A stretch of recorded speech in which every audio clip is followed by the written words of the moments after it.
Sa isang tahimik na baryo, nagtipon ang mga residente sa barangay hall. May napansin silang problema sa kanilang paligid at ito ang tatalakayin nila ngayon. Magandang araw sa lahat. Napansin niyo ba na dumadami ang kanan sa tabi ng ilaw? May nakapansin ba? Oo, Kap. Ako, napapansin ko na bago yung amoy na yan. Tama po. Nakikita ko rin ito habang dumadaan ako papunta sa eskwela. Kaya nga narito tayo ngayon. Hindi natin kailangan ang mas mataas na opisina para kumilos. Kung kaya natin lutasin, tayo na kumilos. Ito ang prinsipyo ng subsidiarya. Matapos maglabas ng kanilang saloobin, nagplano ang grupo kung paano lulutasin ang problema. So, ibig sabihin, tayo mismo ang kumilos? Tama! Magkakaroon tayo ng clean-up drive ngayong Sabado. Tama yan.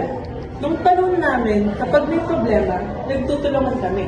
Iyan ang prinsipyo ng pagkakaisa. Dumating ang Sabado. Lahat ay may dalang walis, sako at gloves. May halong saya at sipag ang kanilang gawain.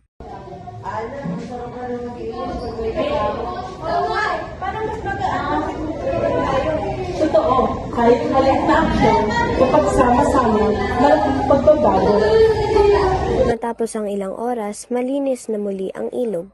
Naramdaman ng lahat ang saya ng pagtutulungan. Salamat sa lahat.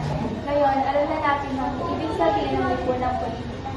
Hindi lang sa leader, kundi sa mga miyembro na kumikilos.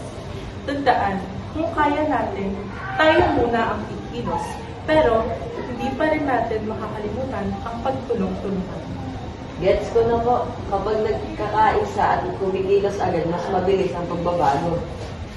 At sa araw na iyon, natutunan ng barangay ang halaga ng pagkilos at pagkakaisa. Sa maliit na hakbang, nagbunga ito ng malaking pagbabago.